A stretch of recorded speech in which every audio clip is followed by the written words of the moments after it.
ಇಡೀ ದಿನ ಹಾಗೆಯೇ ಕಳೆದು ಹೋಯಿತು. ಅಶ್ವಿನ್ನಿಂದ ಕಾಲ್ ಬರುತ್ತಲೇ ಇತ್ತು. ಆದರೆ ಶೀತಲ್ ಅದನ್ನು ಪಿಕ್ ಮಾಡಲಿಲ್ಲ. ಅವಳು ಇಡೀ ದಿನ ಕ್ಯಾಬಿನ್ ಬಿಟ್ಟು ಹೊರ ಬರಲೇ ಇಲ್ಲ. ಕೃಷ್ಣ ಏನೋ ಕೆಲಸದ ಸಲುವಾಗಿ ಅವಳ ಕ್ಯಾಬಿನ್ಗೆ ಬಂದಿದ್ದಳು. ಅವಳು ಕೂಡ ಅಷ್ಟೇ, ಬೇರೆ ಏನನ್ನೂ ಮಾತನಾಡಲಿಲ್ಲ. ಕೈಯಲ್ಲಿದ್ದ ಬ್ಯಾಂಡೇಜ್ ನೋಡಿ ಏನಾಯಿತು ಎಂದು ವಿಚಾರಿಸಿದಳು.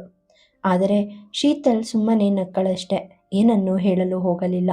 ಕೃಷ್ಣ ಕೂಡ ಜಾಸ್ತಿ ಪೀಡಿಸಲು ಹೋಗದೆ ತನ್ನ ಕೆಲಸ ಮುಗಿಸಿ ಅಲ್ಲಿಂದ ಹೊರ ಬಂದಿದ್ದಳು. ಫೋನ್ ಇನ್ನೂ ರಿಂಗಣಿಸುತ್ತಲೇ ಇತ್ತು, ಅವಳ ಚಿತ್ತವನ್ನು ಕದಲುವ ಸಲುವಾಗಿ. ಆದರೆ ಹಿಂದಿನ ದಿನದ ಘಟನೆ ಅವಳನ್ನು ಕಲ್ಲಾಗಿಸಿತ್ತು.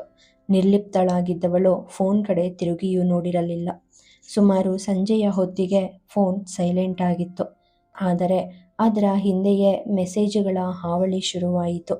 ಟಿನ್ ಟಿನ್ ಎಂದು ಒಂದೊಂದೇ ಬರಲು ಶುರುವಾದಾಗ ಶೀತಲ್ ತಲೆ ಒತ್ತಿ ಕುಳಿತು ಬಿಟ್ಟಳು. ಆ ದಿನ ಮುಗಿದಿತ್ತು. ಆಫೀಸ್ ಅವರ್ ಮುಗಿದ ತಕ್ಷಣ ಶೀತಲ್ ತನ್ನ ಕ್ಯಾಬಿನ್ನಿಂದ ಎದ್ದು ಸೀದಾ ಬಸ್ ಸ್ಟ್ಯಾಂಡ್ ಕಡೆ ಹೆಜ್ಜೆ ಹಾಕಿದಳು.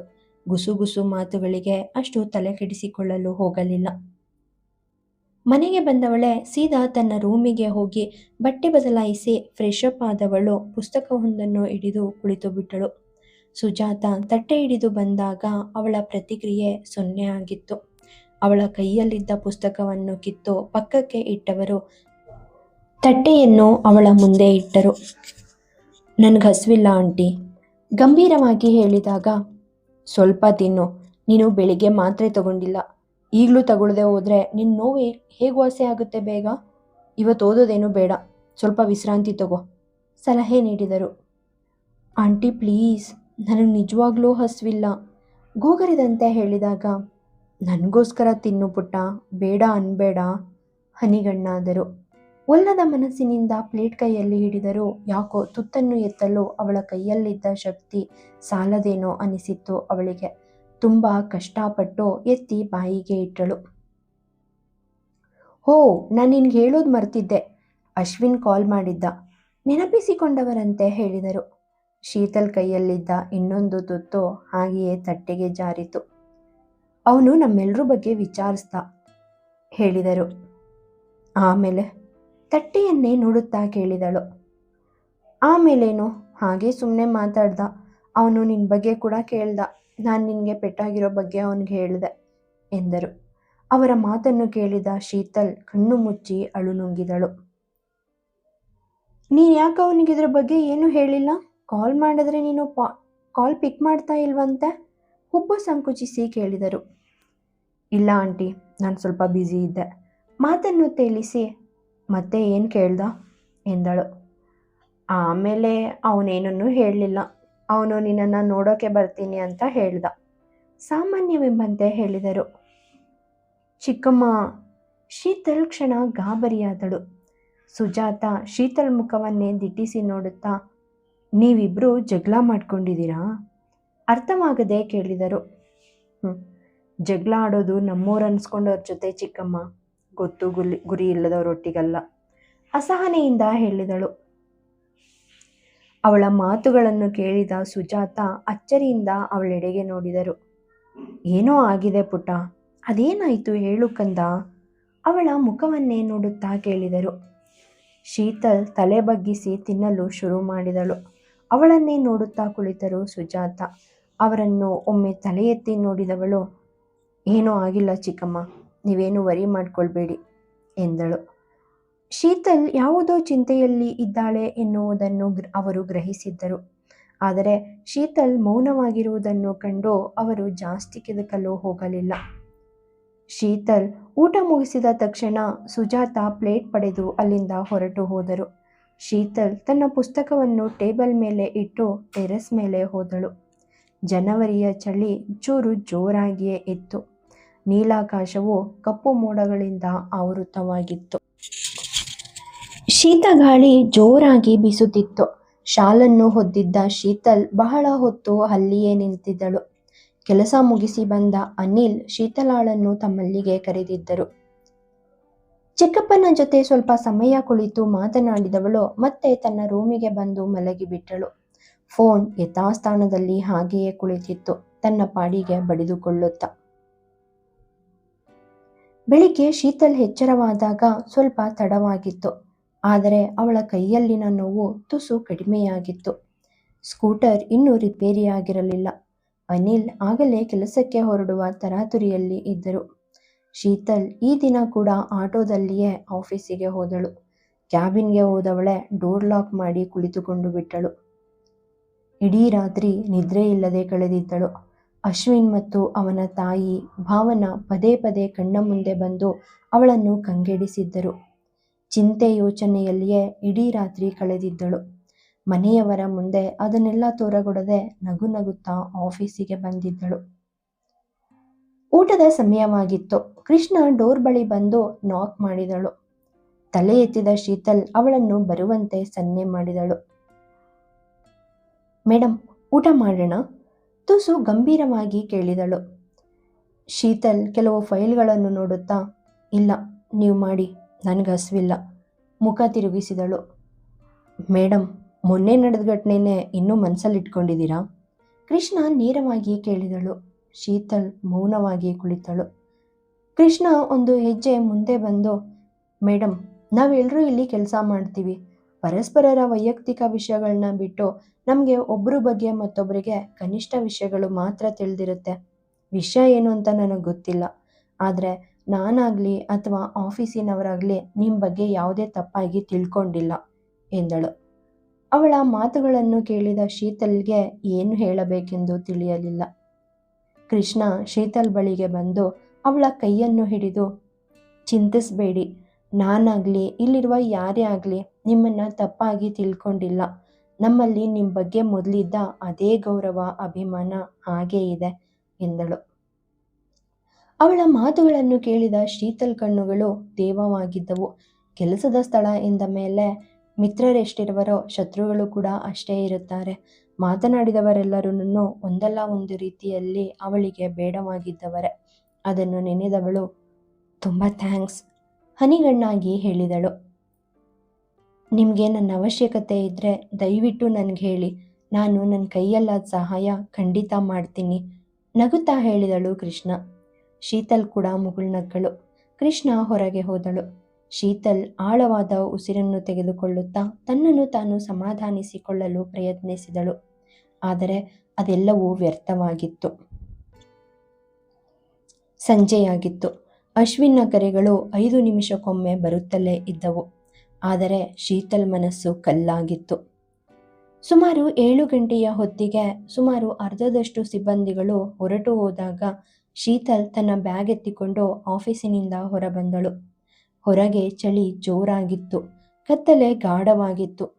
ರಸ್ತೆ ಬದಿಯಲ್ಲಿ ಇದ್ದ ಲೈಟ್ಗಳು ಆ ಗಾಢಾಂಧಕಾರವನ್ನು ತುಸುಮಟ್ಟಿಗೆ ಕಡಿಮೆ ಮಾಡಿದ್ದವು. ಶೀತಲ್ ರಸ್ತೆಗೆ ಇಳಿದಾಗ ಇದ್ದಕ್ಕಿದ್ದಂತೆ ಅವಳ ಕಣ್ಣಿಗೆ ಏನೋ ಕಾಣಿಸಿತ್ತು. ಅಶ್ವಿನ್ ತನ್ನ ಕಾರಿನ ಹುಡ್ ಮುಂದೆ ಕೈಗಳನ್ನು ಕಟ್ಟಿ ಅವಳನ್ನೇ ನೋಡುತ್ತಾ ನಿಂತಿದ್ದನು. ಇದ್ದಕ್ಕಿದ್ದಂತೆ ಶೀತಲ್ ಹೃದಯ ದುಃಖದಿಂದ ರೋಧಿಸಿತ್ತು. ಅವನ ಮುಖವನ್ನು ನೋಡಿದವಳೆ ಅವನಿಂದ ತನ್ನ ಮುಖವನ್ನು ಬೇರೆಡೆಗೆ ತಿರುಗಿಸಿದಳು. 2 ದಿನ ಆದ್ಮೇಲೆ ನಿನ್ನ ನೋಡ್ತಾ ಇದ್ದೀನಿ, ನನ್ನ ನೋಡಿದ್ರೂ ನೋಡ್ದ ಹಾಗೋಗ್ತೀಯಾ?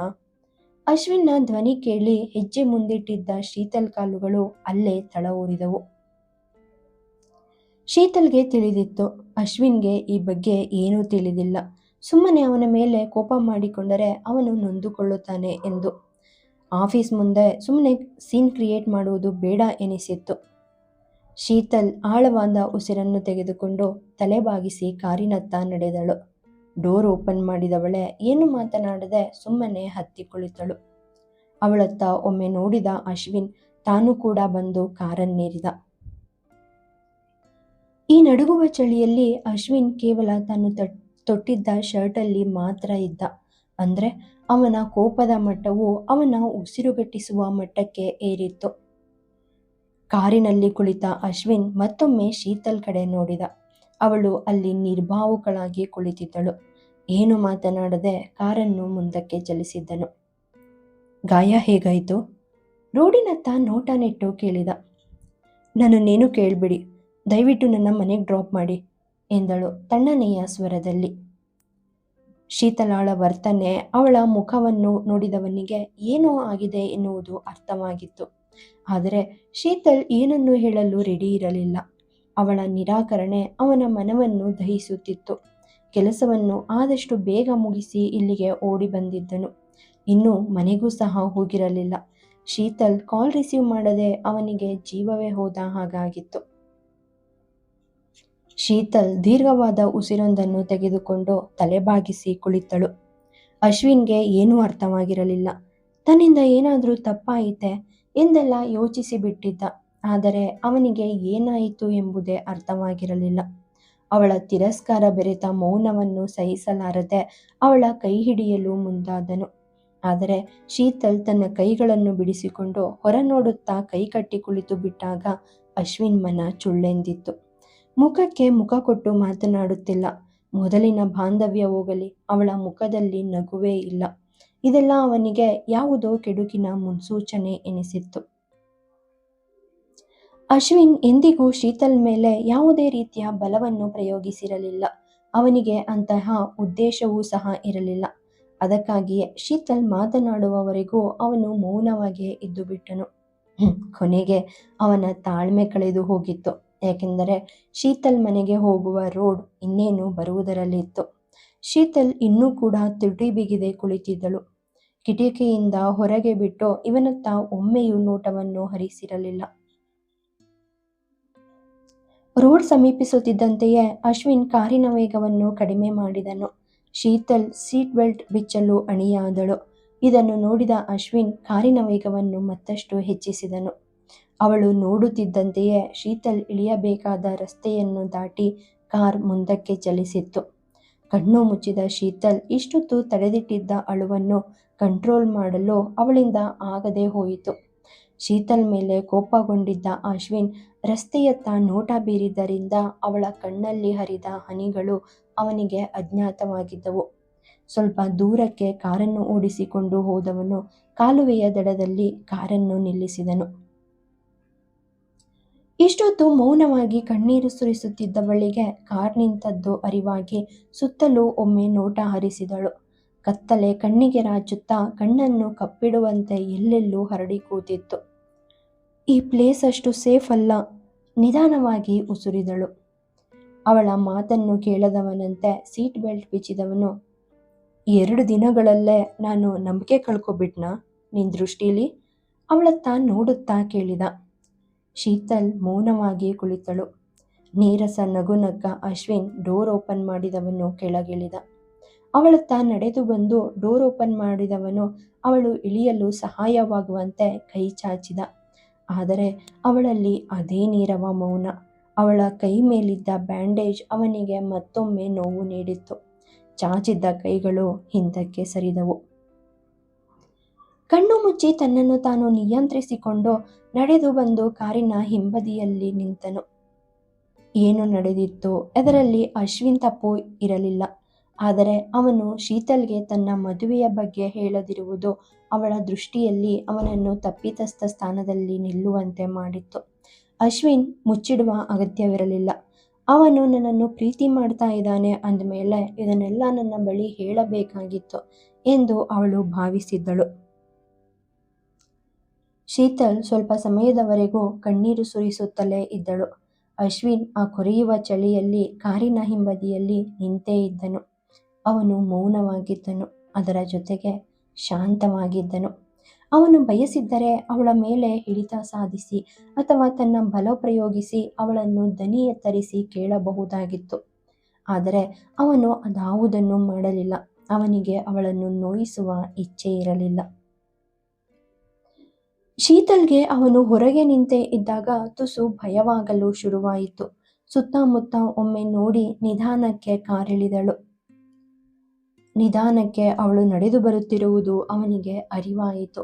ಅವಳ ಹೆಜ್ಜೆ ಸಪ್ಪಳ ನಿಂತಾಗ ಅಶ್ವಿನ್ ಅವಳತ್ತ ತಿರುಗದೆಯೇ ಪ್ಯಾಂಟ್ ಜೇಬಿಗೆ ಕೈ ತೂರಿಸಿ ನಿಂತಿದ್ದವನು ಈಗ ಕೈ ಕಟ್ಟಿ ನಿಲ್ಲುತ್ತಾ, ನಿನ್ನೆ ರಾತ್ರಿ ನಾವಿಬ್ರು ಮಾತಾಡಲಿಲ್ಲ. ಆದರೆ ಬೆಳಿಗ್ಗೆ ನಿನ್ನಿಂದ ಮೆಸೇಜ್ ಕೂಡ ಬರಲಿಲ್ಲ. ಪ್ರತಿ ಸಾರಿ ನೀನು ಆನ್ಲೈನಲ್ಲಿ ಇದೆಯಾ ಅಂತ ಚೆಕ್ ಮಾಡಿದ್ದೆ ಆಯಿತು ನನಗೆ. ಆದರೆ ಅದರಲ್ಲಿ ಲಾಸ್ಟ್ ಸೀನ್ 2 ದಿನದ ಹಿಂದಿನ ಟೈಮ್ ತೋರಿಸ್ತಾ ಇತ್ತು. ಆ ಬೆಳಿಗ್ಗೆಯಿಂದ ನೀನು ಯಾವಾಗ ಮೆಸೇಜ್ ಮಾಡ್ತೀಯೋ ಅಂತ ಕಾಯ್ತಾ ನನ್ನ ಫೋನ್ನ ಒಂದು ಸೆಕೆಂಡ್ ಕೂಡ ದೂರ ಇಡಲಿಲ್ಲ ನಾನು. ಇಷ್ಟು ದಿನ ಸೈಲೆಂಟಾ ಇಲ್ಲ ವೈಬ್ರೇಟ್ ಮೋಡಲ್ಲೋ ಇಡ್ತಿದ್ದೋನು ಅದನ್ನು ಸಹ ಮಾಡಲಿಲ್ಲ. ನೀನು ಕಾಲ್ ಮಾಡ್ತೀಯಾ ಅಂತ ನಾನು ಭಾವಿಸಿದ್ದೆ. ಬೆಳಿಗ್ಗೆಯಿಂದ ಹೀಗೆ ಕಾಯ್ತಾ ಆ ಕಾಯುವಿಕೆ ಸಂಜೆವರೆಗೂ ವಿಸ್ತರಿಸಿ ಹೋದಾಗ ಎಷ್ಟು ಭಯ ಆಯಿತು ಗೊತ್ತಾ? ಊಟ ಮಾಡೋಕ್ಕೆ ಮನಸ್ಸಿಲ್ಲ, ನಿದ್ರೆ ಬರ್ತಾ ಇಲ್ಲ ಎಂದವನು ತುಸು ಹೊತ್ತು ಮೌನವಾಗಿದ್ದನು. ಉದ್ವೇಗದಿಂದ ನಾನು ನಿನ್ನನ್ನು ಎಷ್ಟು ಪ್ರೀತಿಸ್ತೀನಿ ಅಂತ ನಿನಗೆ ಹೇಳಬೇಕಾಗಿಲ್ಲ. ನೀನು ನನ್ನನ್ನು ಒಪ್ಪಿದ್ರೂ ನಿನ್ನನ್ನು ಕಳ್ಕೊಂಡ್ಬಿಡೋ ಭಯ ನನ್ನಲ್ಲಿ ಇನ್ನೂ ಕೂಡ ಇದೆ. ನಿನಗೆ ನೋವಾಗಬಾರ್ದು ಅಂತ ಆ ಭಯನ ನಾನು ತೋರ್ಪಡಿಸ್ಕೊಂಡಿರಲಿಲ್ಲ. ಆದರೆ ಈಗ ಅದೇ ನಿಜ ಆಗೋ ಹಾಗಿದೆ. ಅವನ ದನಿ ಒಡೆದಿತ್ತು. ಮತ್ತೆ ಸ್ವಲ್ಪ ಹೊತ್ತಿನ ಮೌನದ ನಂತರ ಆಳವಾದ ಉಸಿರನ್ನು ತಂದುಕೊಂಡವನು, ಹಗಲಿನ ಆಯಾಸ ನೀನು ನಿದ್ರೆ ಮಾಡಿರಬಹುದು ಅಂದ್ಕೊಂಡೆ. ಆದರೆ ನಾನು ಬೆಳಿಗ್ಗೆ ಕಣ್ಣು ಬಿಟ್ಟ ತಕ್ಷಣ ನೋಡಿದ್ದು ನನ್ನ ಫೋನು. ಅಲ್ಲಿ ನಿನ್ನ ಕಾಲ್ ಆಗಲಿ ಮೆಸೇಜ್ ಆಗಲಿ ಇರಲೇ ಇಲ್ಲ. ನಮ್ಮಿಬ್ಬರ ನಡುವೆ ಎಲ್ಲನೂ ಚೆನ್ನಾಗಿತ್ತು. ಹಾಗಾಗಿ ನನಗೆ ಬೇರೆ ಏನೂ ಯೋಚನೆಗಳು ಬರಲಿಲ್ಲ. ಇದನ್ನು ಹೇಳುತ್ತಾ ಅವನು ಮತ್ತೆ ಆಳವಾದ ಉಸಿರು ತೆಗೆದುಕೊಂಡನು. ಮತ್ತೆ ನಾನು ಸೌರವ್ಗೆ ನಿನ್ನ ಆಫೀಸ್ ಬಳಿ ಹೋಗಿ ವಿಚಾರಿಸೋಕೆ ಹೇಳಿದೆ. ಆದರೆ ನನ್ನ ಬ್ಯಾಡ್ ಲಕ್, ಅವನು ಹೊರಗಿದ್ದ. ಇಲ್ಲಿಗೆ ಬರೋಕ್ಕೆ 2 ಡೇಸ್ ಆಗುತ್ತೆ ಅಂದ. ನಾನು ಇಲ್ಲೇ ಹತ್ತಿರದಲ್ಲಿ ಇದ್ದಿದ್ರೆ ಓಡ್ ಬಂದುಬಿಡ್ತಿದ್ದೆ. ಆದರೆ ಏನು ಮಾಡಲಿ, 8 ಗಂಟೆಗಳ ಜರ್ನಿ, ಅಷ್ಟು ದೂರದಿಂದ ಹೇಗೆ ಬರಲಿ? ಅದಕ್ಕೆ ಕೊನೆಗೆ ಬೇರೆ ಏನು ದಾರಿ ಕಾಣದೆ ಆಂಟಿಗೆ ಕಾಲ್ ಮಾಡಿದೆ. ಅವ್ರು ನನ್ನ ಹತ್ರ ಹಗುರವಾಗಿ ಮಾತಾಡಿದಾಗ ತುಸು ಸಮಾಧಾನ ಆಯಿತು. ಆದರೆ ಅವರು ನಿನಗೆ ಆಕ್ಸಿಡೆಂಟ್ ಆಗಿರೋ ಬಗ್ಗೆ ಹೇಳಿದಾಗ ಮುಖವನ್ನು ಕೈಯಲ್ಲಿ ಉಜ್ಜುತ್ತಾ, ಎಷ್ಟೇ ಜಗಳ, ಕೋಪ, ಅಸಮಾಧಾನ ಇದ್ದರೂ ಒಮ್ಮೆ ನನಗೆ ಕಾಲ್ ಮಾಡಬಹುದಿತ್ತು. ನಿನ್ನನ್ನು ಕಳ್ಕೊಂಡ್ಬಿಟ್ನೇನೋ ಅನ್ನೋ ಭಯದಿಂದ ನಾನು 4 ಗಂಟೆಗಳನ್ನ ಕಳೆದಿದ್ದೀನಿ. ನಿನ್ನನ್ನು ಮೀಟ್ ಮಾಡೋ ಹಂಬಲದಿಂದ 12 ಗಂಟೆಗಳನ್ನ ಕಳೆದಿದ್ದೀನಿ. ಹೀಗೆ ಹೇಳಿದ ಅಶ್ವಿನ್ ಮೌನವಾದನು. ಅವನ ಮಾತುಗಳನ್ನು ಕೇಳಿದ ಶೀತಲ್ ಅವನೆಡೆಗೆ ನಡೆದು ಬಂದಳು. ಅವನ ಬಳಿ ಸಮೀಪಿಸಿದವಳನ್ನು ಎಳೆದು ತನ್ನ ತೋಳುಗಳಲ್ಲಿ ಬಳಸಿದವನು, ನಿನ್ನ ಪ್ರಾಬ್ಲಮ್ ಏನೇ ಇರಲಿ, ಪ್ಲೀಸ್ ಏನಾಯಿತು ಹೇಳು. ನಾನು ಅದನ್ನು ಕೇಳದೇ ಇದ್ದಾಗ ನೀನು ನನಗೆ ಶಿಕ್ಷೆ ಕೊಡು. ಆದರೆ ಹೀಗೆ ಮಾತಾಡದೇ ಇರಬೇಡ. ಬೇಡ ಶಿತು, ಪ್ಲೀಸ್, ಗದ್ಗದಿತನಾಗಿ ನುಡಿದ. ಇದುವರೆಗೂ ಅಶ್ವಿನ್ ತಾಯಿ ತನ್ನ ಆಫೀಸಿಗೆ ಬಂದು ಮಾಡಿದ ದಾಂಧಲೆಯನ್ನು ಮನದಲ್ಲೇ ಇಟ್ಟುಕೊಂಡು ಮೌನವಾಗಿದ್ದವಳಿಗೆ ಅಶ್ವಿನ್ ಮೇಲೂ ಸಹ ಕೋಪ ಬಂದಿತ್ತು. ನಿನ್ನ ತಾಯಿ ಹೀಗೆಲ್ಲ ಮಾಡಿದ್ರು ಅಂದರೆ ಅವನು ನಂಬುವನೆ ಎಂಬ ಅನುಮಾನದಲ್ಲೇ ಅವನನ್ನು ಅವಾಯ್ಡ್ ಮಾಡಿದ್ದಳು. ಈಗ ಅಶ್ವಿನ್ ಅವಳನ್ನು ತನ್ನ ತೋಳುಗಳಲ್ಲಿ ಬಂಧಿಸಿದ ತಕ್ಷಣ ಶೀತಲಾಳ ದುಃಖದ ಕಟ್ಟೆಯೊಡೆದಿತ್ತು. ಅವನೆದೆಗೆ ಒರಗಿ ಬಿಕ್ಕಿದವಳು, ನಿಮ್ಮಮ್ಮ ನಮ್ಮ ಆಫೀಸಿಗೆ ಬಂದಿದ್ರು. ಅವರು ನಮ್ಮಪ್ಪ ಮತ್ತು ಅಮ್ಮನ ಬಗ್ಗೆ ತುಂಬ ಕೆಟ್ಟದಾಗಿ ಮಾತಾಡಿದ್ರು. ಅವರು ನನ್ನ ಹೆತ್ತವ್ರ ವ್ಯಕ್ತಿತ್ವನ ಪ್ರಶ್ನೆ ಮಾಡಿದ್ರು. ಅವರು ನನ್ನನ್ನು ಬೆಳೆಸಿದ ರೀತಿಯತ್ತ ಬೆರಳು ಮಾಡಿ ಮಾತಾಡಿದ್ರು. ನಾನು ಅಷ್ಟು ಸಂಸ್ಕಾರಹೀನಳಲ್ಲ ಅಶ್ವಿನ್. ಮುಂದಿನ ವಾರ ನಿನ್ನ ಮದುವೆ ಅಂತ ನನಗೆ ನಿಜವಾಗ್ಲೂ ತಿಳಿದಿರಲಿಲ್ಲ. ನಾನು ನಿನ್ನ ಬಳಿ ಯಾವತ್ತೂ ನನ್ನ ಕಡೆ ಆಕರ್ಷಣೆ ಹುಟ್ಟೋ ಹಾಗೆ ಮಾಡಿಲ್ಲ. ನಾನು ಕೆಟ್ಟೋಳಲ್ಲ. ಮತ್ತು ನಮ್ಮಪ್ಪ ಅಮ್ಮ ಸಹ ಅವ್ರು ಯಾಕೆ ಹಾಗೆ ಹೇಳಿದ್ರು? ಅದು ನಿನ್ನ ಜವಾಬ್ದಾರಿ. ನಿನ್ನ ತಾಯಿ ಆದರೆ ಅವರು ನಿನಗೆ ಹೇಳಬೇಕು, ನನಗೆ ಯಾಕೆ ಹೇಳಬೇಕು? ಅದು ನನ್ನ ಹೆತ್ತವ್ರವರೆಗೂ ಬಂದು ಮಾತಾಡ್ಬೋದೆ? ಕಣ್ಣೀರು ಧಾರಾಕಾರವಾಗಿ ಹರಿಯುತ್ತಲೇ ಇದ್ದವು.